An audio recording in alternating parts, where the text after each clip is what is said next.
Goeiedag geliefde disipel van Jesus en baie welkom by nog 'n episode van In Jesus Bybelstudie. Vandag is episode 47 van ons reeks oor jou identiteit in Christus.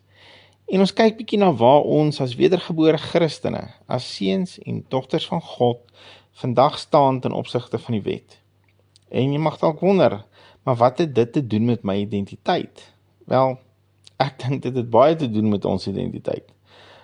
Om mee te begin, baie mense in die liggaam van Christus leef asof Jesus gesterf het om van hulle beter Jode of Israeliete te maak.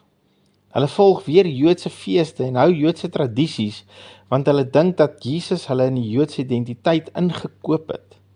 Maar so frustreer hulle die genade van God. Jesus het gekom om Jood en heiden 'n nuwe skepsel te maak, naamlik seun van God. Dit is ons nuwe identiteit. Kyk net vir interessantheid na Efesiërs 2 vers 14 en 15. As jy nou net bietjie teruggaan hier van vers 11 af, sê jy sien dat die woord hier praat met die mense van Efese en noem dat hulle in hul vlees heidene was, maar hulle is dit nie meer nie. Hy sê in vers 14, want hy, Jesus, is ons vrede. Hy wat albei een gemaak en die middelmuur van skeiding afgebreek het. Hier waar hy sê, hy wat albei een gemaak het, daai albei is nou die heidene en Israeliete, as jy die konteks van die gedeelte lees. En hy sê, Jesus het albei, Israeliet en heiden, een gemaak. Dan sê in vers 15, deurdat hy in sy vlees die vyandskap tot niet gemaak het, naamlik die wet van die gebooie wat in insetting bestaan, sodat hy deur vrede te maak die twee in homself tot een nuwe mens kon skep.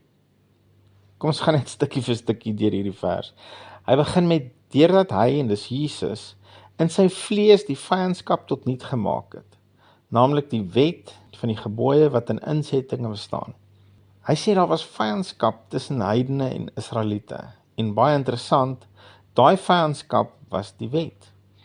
Hoor weer wat sê hy, deurdat hy in sy vlees die vyandskap tot niet gemaak het, naamlik die wet. Die wet het vyandskap tussen Jode en nie-Jode gebring, en ook tussen ons en God. Maar Jesus het in sy liggaam daardie vyandskap tot niet gemaak. Hoe? Deurdat hy die wet, saam met hom, aan die kruis vasgespijker het. Maar kyk hoe eindig hy hierdie vers, sodat hy Jesus deur vrede te maak, die twee in homself tot een nuwe mens kon skep.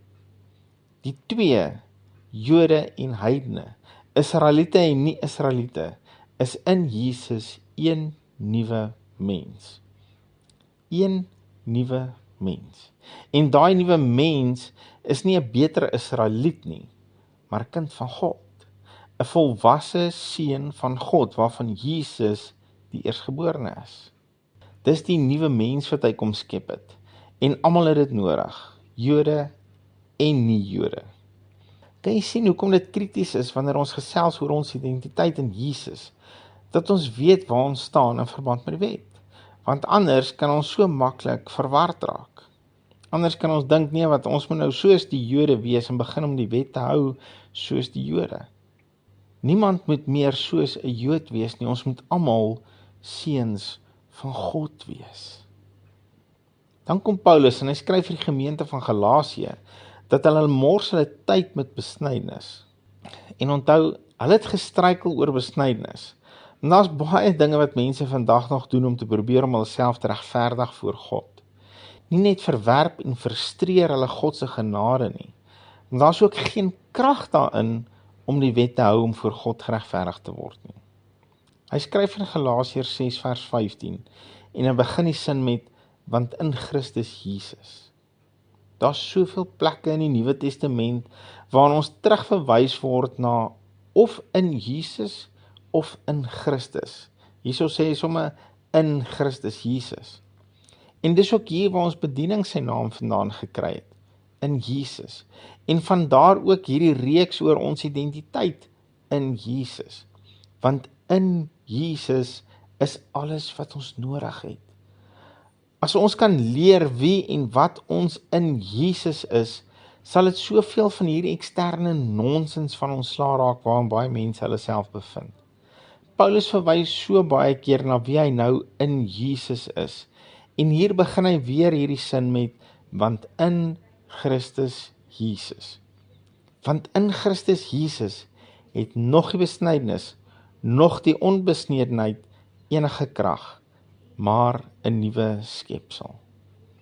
Hierdie behoort dit te seël vir enige wedergebore kind van God wat nog getwyfel het oor wat hulle te doen staan rondom die wet. Die woord sê hier, daar's geen krag daarin nie. Zero, zilch, nada, niks. Daar's geen krag daarin om enigiets te doen om jouself te regverdig voor God nie. Niks. So vir wat wil enige iemand dit dan doen?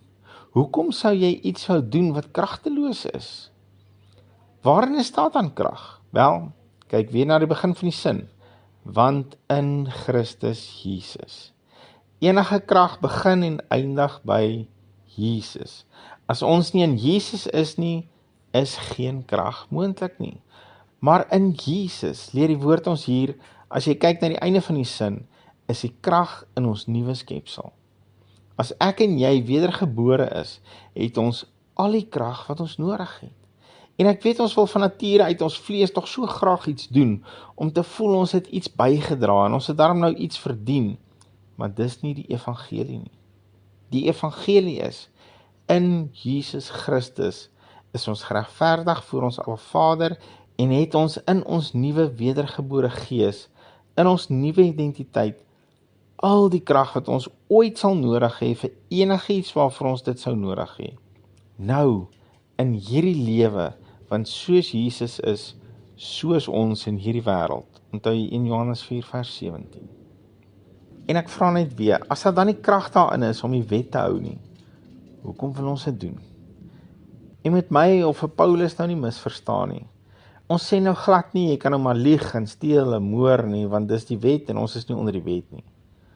Onthou ook dat jy as wedergebore kind deur die Heilige Gees gelei word en nou vanuit liefde leef. En sal die Heilige Gees jou lei om in liefde te lieg of te steel en te moor? Verseker nie. Wat ons van praat is, soos met die gemeente van Galasië, is mense wat dinge van die wet doen om daardeur geregverdig te wees voor God, om God te beïndruk, om God tevrede te maak met hulle. Daar's geen krag daarin nie. God is tevrede met jou in Jesus. As jy jou geloof en vertroue in Jesus gestel het, is jy geregverdig voor God en is hy so tevrede met jou as wat jy dit kan kry. As jy die krag van God wil ervaar in jou lewe en daarin wil leef, leef vanuit jou wedergebore gees en volg God se gees en sy woord. Dit is waar die krag lê. Here Jesus, baie dankie vir u gees wat ons lei. Dankie Here Jesus dat u ons losgekoop het van die wet, dat u die wet saam met u vasgespijker het aan die kruis, en dat ons nie meer onder die wet is nie, maar dat ons nou onder genade is, en dat ons deur u gees gelei word.